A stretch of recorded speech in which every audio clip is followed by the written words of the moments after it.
Okay, we are on episode 5 here. 26 questions to ask your real estate agent. Another good one here.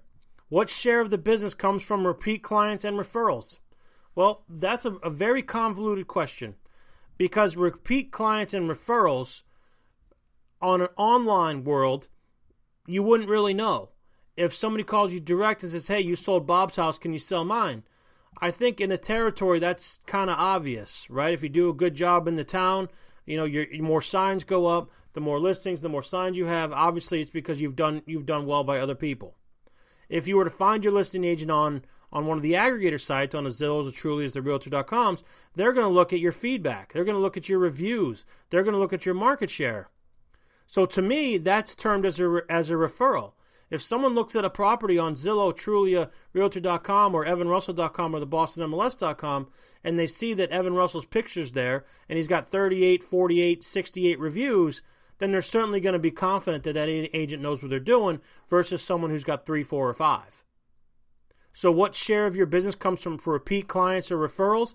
Well, referrals, probably all of it, right? Because our online digital footprint provides that we do a good job. Repeat clients is tough. If you sell a house to somebody who's starting a family, that means 6 years from now they're going to want to buy a new house. So the longevity of how much you've been in the business is going to determine your repeat clients. People don't buy houses every 2 years like they buy cell phones or cars or whatever else, right? They get to a place and they kind of stay there.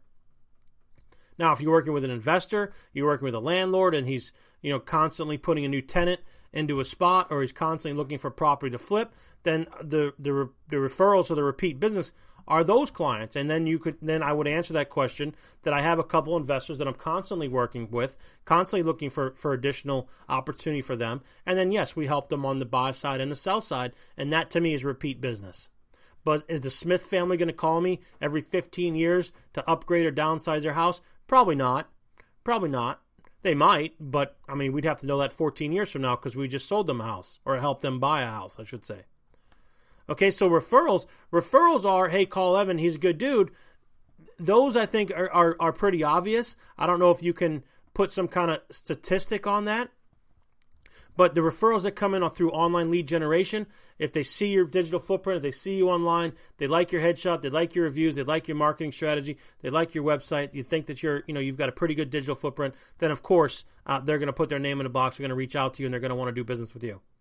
So I think, referrals from an old school standpoint, yes, of course. Referrals from a new school standpoint, or today's world, or the Gen X buyer, they're looking for success online, good online presence, and that's going to entice them to work with you. And I think that your reviews and your profiles and your feedback from previous clients are going to build the confidence in them to want to work with you going forward.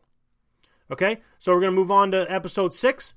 Now episode 5, what share of your business comes from repeat clients and referrals? Hope you enjoyed that. I'm Evan Russell at Work with Evan, the Russell Realty Minute, Evan at therussellteam.com. Evan Russell, broker, owner of VRA Russell Realty Group, right here in North Reading, Massachusetts. That is question 5. We will move on to episode 6. Hope you're enjoying these. We've got 21 more to go.